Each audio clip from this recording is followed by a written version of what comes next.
안녕하십니까. 인천대학교 전자공학과 김교성 교수입니다.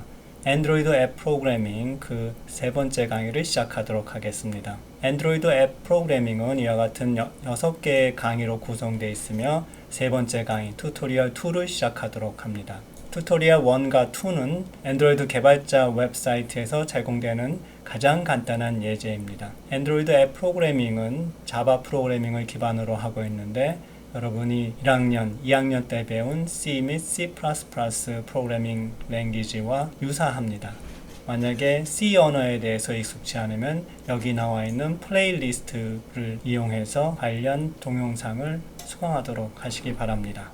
또한 본 과정에는 간단한 임베디드 시스템과 블루투스를 통해서 통신하는 예제를 포함하고 있습니다. 여러분이 C 언어를 사용하여 마이크로 컨트롤러를 제어하는 방법에 대해서 익숙치 않으면 여기 나와 있는 플레이리스트를 사용하여 해당 강의를 수강하도록 하십시오. 자, 이제 본격적으로 튜토리얼 2를 시작하도록 하겠습니다. 튜토리얼 2는 튜토리얼 1을 확장한 예제입니다. 그래서 튜토리얼 1에서 우리가 이용했던 기능들이 그대로 포함되어 있습니다. 이때 액션 바에 있는 옵션 메뉴를 확장해서 사용하게 되며 옵션 메뉴의 모양을 위해서 아이콘을 설치하는 방법이 필요하게 됩니다. 이 밖에 탭 뷰 등을 포함하고 있으나 최근 액션바가 툴바로 진화하게 됨에 따라서 관련 기능이 데프리케이트, 즉 더 이상 지원이 되지 않도록 되었습니다. 따라서 이와 같이 소개된 머추리얼 디자인에 대해서 간략히 소개를 하고 마무리 짓도록 하겠습니다. 여기서 스타일이라고 하면은 특정 뷰의 look and format, 즉 외관과 형식을 의미하게 됩니다. 그래서 이것을 정의해서 레이아웃을 지정하게 되면은 각 뷰에 대한 자세한 형식과 포맷을 따로따로 지정하지 않아도 일관성 있게 관리되도록 하는 것입니다. 특정 뷰가 아니라 액티비티 전체에 대한 외관과 형식은 theme이라는 단위로 지정하게 됩니다. 앞서 설명한 바와 같이 튜토리얼 2는 튜토리얼 1의 연장선상에 있습니다.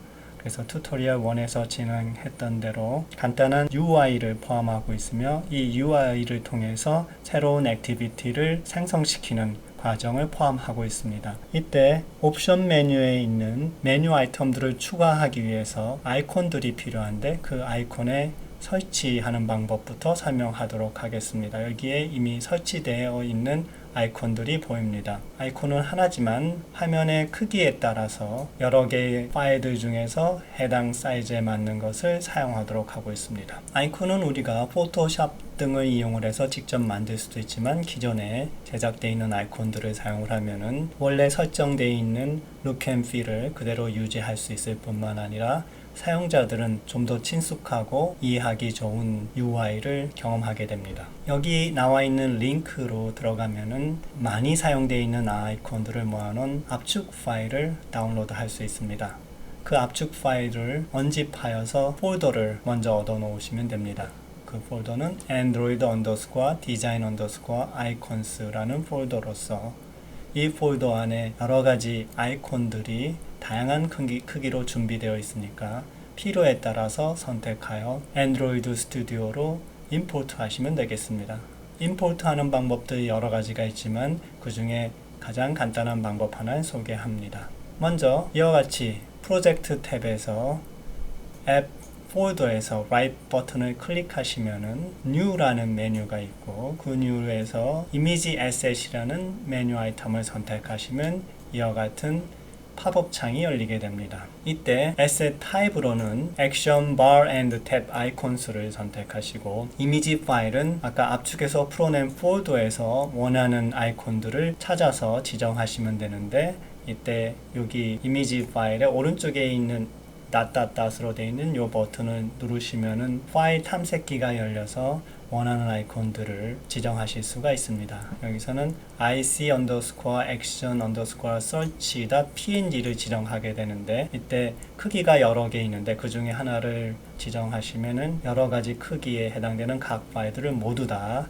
임포트 하게 됩니다. 작은 거부터 xlarge, xxlarge 사이즈까지 모두 다 포함하고 있습니다. 이때 리소스 이름을 변경해서 다른 이름의 아이콘으로 올려줄 수 있는데 역시 마찬가지로 ic_action_search 이름을 그대로 유지하도록 하겠습니다. 지정이 끝나면 Next 버튼을 통해서 안드로이드 스튜디오로 해당 아이콘을 임포트할 수가 있게 됩니다. 이 밖에도 직접 파일을 안드로이드 스튜디오의 프로젝트 파일 리소스 위치에다가 복사하는 방법도 있고 카피 앤 페이스트를 사용하는 방법도 있고 여러 가지 방법이 있습니다. 자, 다음은 우리가 튜토리얼 1에서 봤던 예제로 돌아가서 옵션 메뉴에 메뉴 아이템을 추가하는 방법으로 확장해 보도록 하겠습니다. 튜토리얼 예제에서 바탕화면에 있는 아이콘을 더블 클릭하면은 해당 앱의 매니페스트 파일을 먼저 들여다보고 거기서 액션이 메인이고 카테고리가 로운처인 인텐트 필터를 포함하는 액티비티를 실행시키게 됩니다. 그래서 해당 클래스를 실행시키게 되고 해당 클래스 myActivity가 처음 생성될 때 onCreate라는 override 펑션이 실행되게 됩니다. 이 함수에서는 activity_my.xml이라는 레이아웃 파일이 실행이 되고 그래서 첫 화면에 위젯들을 나타내게 됩니다. 또한 이 액티비티의 옵션 메뉴를 생성시킬 때 onCreate options 메뉴라는 override 펑션이 수행되게 됩니다. 이 함수 안에서는 menu_my.xml이라는 파일을 수행시켜서 옵션 메뉴의 형태를 생성해냅니다. 우리가 튜토리얼 1에서는 settings 메뉴 하나만을 포함하고 있었습니다. 그리고 show as action이 never로 되어 있기 때문에 overflow 메뉴에 숨어져 있었죠. 추가적으로 액션 서치를 메뉴 아이템으로 더 만들어 보겠습니다.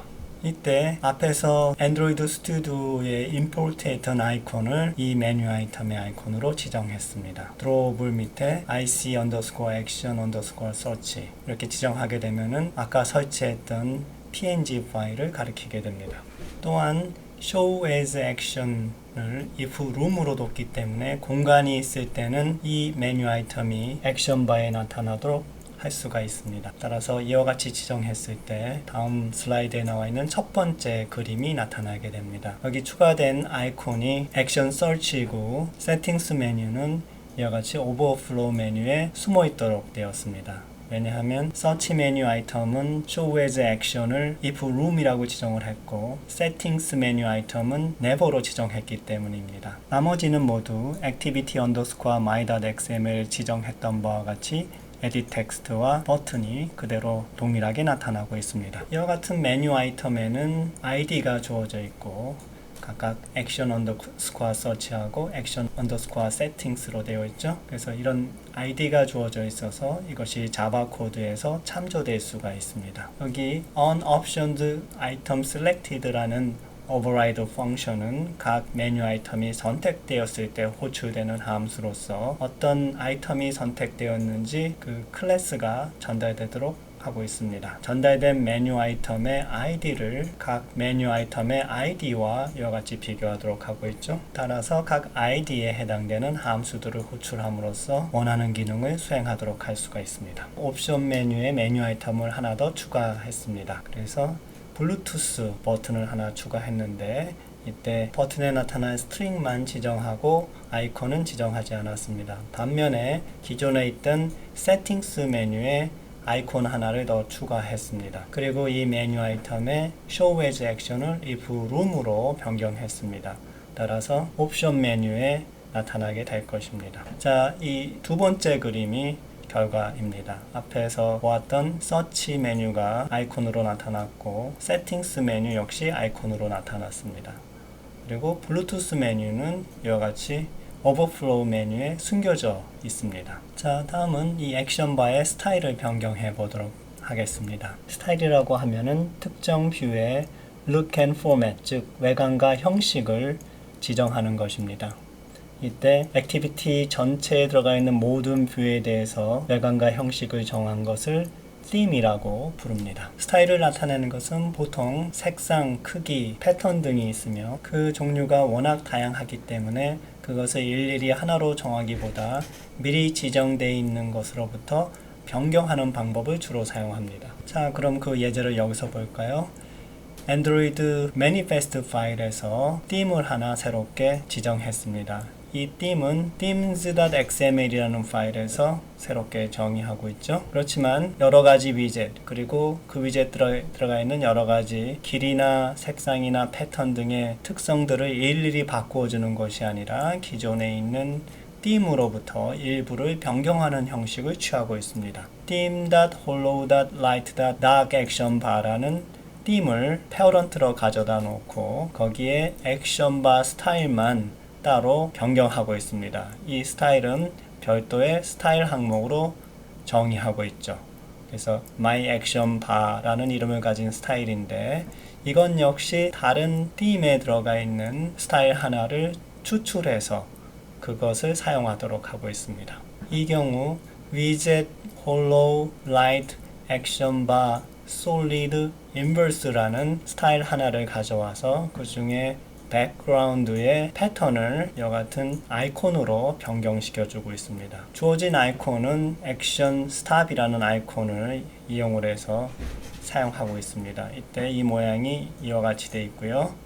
이것을 시뮬레이터로 보게 되면은 이 아이콘보다 여기 나타나야 될 공간이 더 크기 때문에 이 아이콘을 느려서 보여주고 있죠. 그래서 배경 화면의 패턴을 지정한 사례라고 볼 수 있습니다. 그러나 이제 앱을 스마트폰에 다운로드해서 실행시킬 때 아래와 같은 에러가 발생합니다. 이것은 우리가 시뮬레이터에서 본 것 같이 주어진 패턴이 이와 같이 느려서 사용되지 못하고 일부에만 채워지고 나머지 부분이 채워질 수 없기 때문에 발생한 에러다. 이렇게 판단이 됩니다. 따라서 이와 같이 스타일링 할 때 패턴을 줄 때는 특히 아이콘 파일로 줄 때는 크기가 맞지 않는 아이콘을 지정할 때 주의해 주어야 할 것입니다. 자, 다음은 또 다른 예제를 하나 살펴보도록 하죠. 역시 커스텀 액션 바 theme이라는 것을 정의하고 있는데 이때 theme.hollow를 기준으로 하고 있습니다. 그러나 액션 바 스타일, 액션 바 탭 텍스트 스타일, 액션 메뉴 텍스트 컬러 이 세 가지 위젯에 대한 스타일을 변경하고자 하는 것이죠. 그래서 그것을 각각 my action bar, my action bar 탭 텍스트 그리고 특정 컬러는 별도의 컬러 지정에서부터 직접 변경하고 있습니다. my action bar 스타일은 이와 같이 또 다른 스타일에서 그 대부분을 가져오고 그 중에 타이틀 텍스트 스타일 부분만 변경해서 지정하고 있습니다. 타이틀 텍스트 스타일은 My Action Bar Title Text라는 새로운 스타일로 정의하고 있는데 그건 역시 다른 스타일에서부터 가져오고 텍스트의 컬러만을 변경시키고 있습니다. 액션바 탭 텍스트 스타일 역시 이같이 widget.hollow.actionbar.tab 텍스트라는 스타일에서부터 텍스트 컬러만 변경해서 사용하고 있습니다. 텍스트 컬러를 지정하는 방법은 이와 같이 6개의 디짓으로 된 16진수를 사용할 수 있습니다. 보통 red, green, blue 색상을 각각 2디지트씩 즉 0부터 255 사이의 값이죠. 그것으로 지정하게 되고요. 6디짓이 아니라 2디짓을 더 추가해서 8디짓으로 나타내는 경우도 많습니다. 그렇게 될 경우 앞에 추가된 2디짓은 투명도를 나타내는 알파 값이 되겠습니다. 이와 같이 스타일 또는 theme을 지정할 경우 지정해 줘야 될 항목이 어마어마하게 많습니다. 그래서 그것을 쉽게 지정할 수 있도록 한 유틸리티가 제공되고 있습니다. 그것은 GitHub이라는 그런 웹사이트에서 사용할 수 있는데 여기 나와 있는 링크를 따라서 들어가시면 되겠습니다. Android Action Bar Style Generator라는 것을 인터넷상에서 서치해서 들어가셔도 되겠습니다. 그러나 이것은 Android 5.0부터 데프리케이트 된 유틸리티입니다. 그 이유는 5.0부터 툴바가 사용되고 있고 이것은 메뉴바의 진화된 형태입니다. 또한 머추리얼 디자인이라는 새로운 디자인 기법이 제시되고 있어 그것이 권장되기 때문에 그것과 배치되는 면이 있어 사용이 중단됐다고 보시면 되겠습니다. 이 유틸리티는 위젯별로 그 컬러나 패턴들을 선택해 가지고 직접 눈으로 확인해 본 다음에 그 결과를 zip 파일로 다운로드해서 안드로이드 스튜디오에 임포트 할 수 있도록 해 놓은 것입니다. 그 기능은 상당히 우수하나 안드로이드가 진화함에 따라서 더 이상 지원이 안 되는 사례라고 볼 수 있겠습니다. 자, 데프리케이트 됐기 때문에 간단히 소개만 하고 넘어가도록 하겠습니다. 앞에 설명한 바와 같이 압축된 파일을 생성하게 되는데 그것을 다운로드해서 압축을 해제하면은 여러 가지 아이콘들이나 레이아웃 또는 메뉴 파일들을 얻어낼 수가 있습니다. 그것을 안드로이드 스튜디오에 임포팅 하면 그 스타일이 여러분들의 앱에 적용될 수가 있게 됩니다. 여기에 탭 인디케이터에 대한 XML 파일을 소개하고 있습니다. 탭은 리스트나 그리드와 같이 스크롤링이 되는 위젯입니다. 이때 여러 개의 탭 중에서 선택되거나 눌렸거나 또는 포커스를 받았을 때 그 모양을 변화시킴으로써 사용자의 액션을 반응하도록 하고 있는데 그때 보여줄 모양을 선택하는 내용을 이와 같은 XML에서 정의하도록 하고 있습니다. 즉 상태에 따라서 다른 아이콘을 보여주도록 되어 있는데 예를 들어서 포커스는 받지 않아도 선택되어 있고 눌려진 상태일 때는 탭 언더스코어 selected 언더스코어 pressed 라는 아이콘을 보여주도록 지정한 것이 여기 나와 있는 예입니다. 다른 상태에 대해서도 이와 같이 아이템 하나씩 정의하여 해당 아이콘들을 지정하도록 하고 있으며 그 아이콘들은 앞서 설명한 방법으로 안드로이드 스튜디오에 임포팅 되어 있어야 합니다. 그러나 이와 같은 액션바는 툴바로 진화됨에 따라서 데프리케이트 되었기 때문에 앞으로는 툴바를 사용하도록 하시는 것이 좋겠습니다.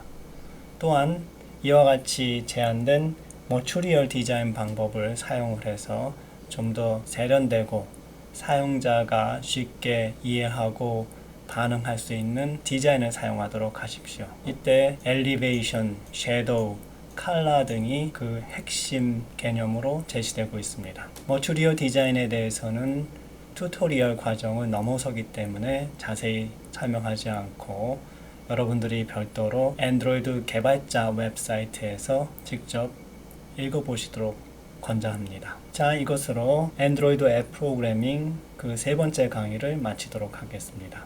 수고하셨습니다.